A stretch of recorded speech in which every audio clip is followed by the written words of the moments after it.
Konuşan bu. O kim yerse o haklıdır. Tamam ya. Kameraya konuşmuyor.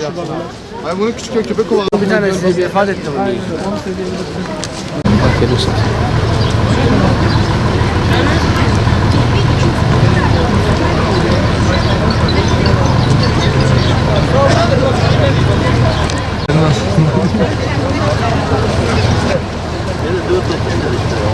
Emin misin? Hepsi parkta işte. تعال نصور بالليل على والله لا ولا كشكي زقاق رندن هلا كده قافي ما في مريا قر مشتكن بر مالانه نانی زیاده دخون نان نار چوبه وقتی كنت تشيك مرابي ببي اره واجه عيبيه بلديه ميه بلديه ما كوانا بغير تبر باغرناغا تشتغنا دمال ورتا و بلديه نون كورا اونها في داقي دولت ناوا حيوان مايوان جبر چی مرنا گل قراجانا گل اوانا کام کشتوب کن هاوانا گرک و حیوان ما مارسیه چیه گرک شونه که من بلیب که باغناغه که تمیز که جوان را وانا گیته که ورا باخم بیوم که درزیه وان کوتا کشکه قدس بگز که نخواشیه که مزن در که چه زامشته ورگات deriye ama. Özellikle son bu sene yani hiç şeyler düşünmüyoruz. Hem vatandaş olarak hem de iş inşaatçı olarak yani Urfa'nın hemen hemen her yerinde köpekler görüyoruz. Eskiden mesela mahallede olsun sadece bir köpek görerdik. Şu an aynı vahşileşmişler. Her bir yerde 5-6 köpek bir yerde dolaşıyorlar. Özellikle geceleyin mesela bir çocuk olsun bir kadın olsun sokakta yürüyemiyor.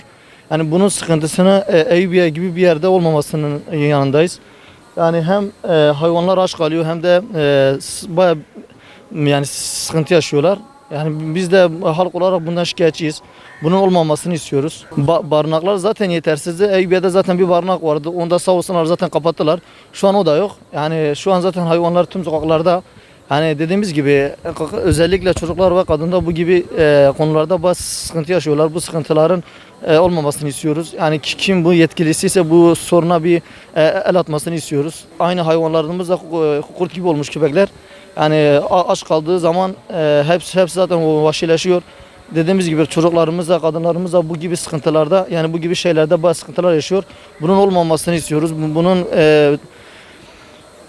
değerli büyüklerimizin el atmasını istiyoruz. Yani bu konudan şikayetçiyiz. Sokak köpeklerinden çok rahatsız oluyoruz. İnsanları çok rahatsız ediyorlar.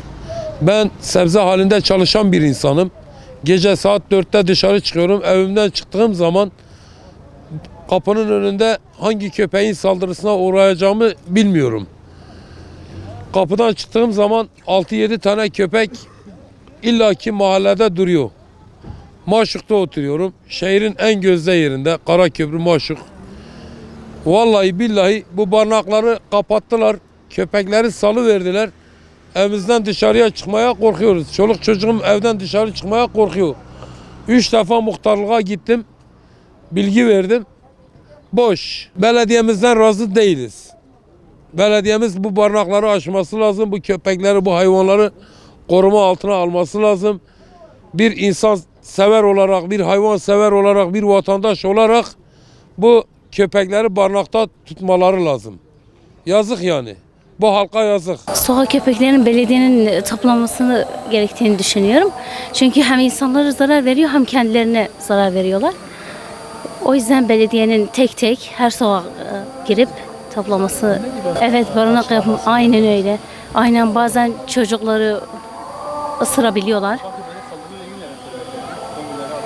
Evet, çocuk açısından çocuklar kendilerini koramadığı için o yüzden tek tek belediyenin toplaması gerektiğini düşünüyorum. Barınakların daha çok çoğalmasını gerektiğini düşünüyorum. Sokak köpekleri bugünlerden yetersiz olduğu zamanlarda yani millete saldırma, sokaklarda çöpler karıştırma, parçalama, civarları şeylerde bulunuyor. İnsanlara saldırma gibi.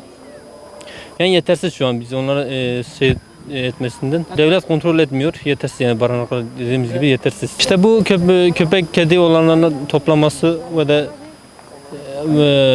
şu barınak alması lazım yani. İşte saldırı atmış şu an. Benim bir tane kardeşim vardı, köpek ısırdı onu, işte götürdü, kutusu olmuş köpek. O çağrılarda biz yetkililere sesleniyoruz yani. Çok büyük bir tehdit oluşturuyor. Aç kaldıklarında zaten gözü bir yeri görmez zaten. vahşi hayvana dönüşebiliyor yani. Fazla yaklaşmayın, ısırabiliyorlar. Bazen pireli olabiliyorlar. Pek yok ama bazen görebiliyoruz. Normalde pek bir şey yapmıyorum. Sakince geçiyorum ısırmamaları için. Pek değil, büyükler diye korkabiliyorum ama sevimli gibiler yavrulara.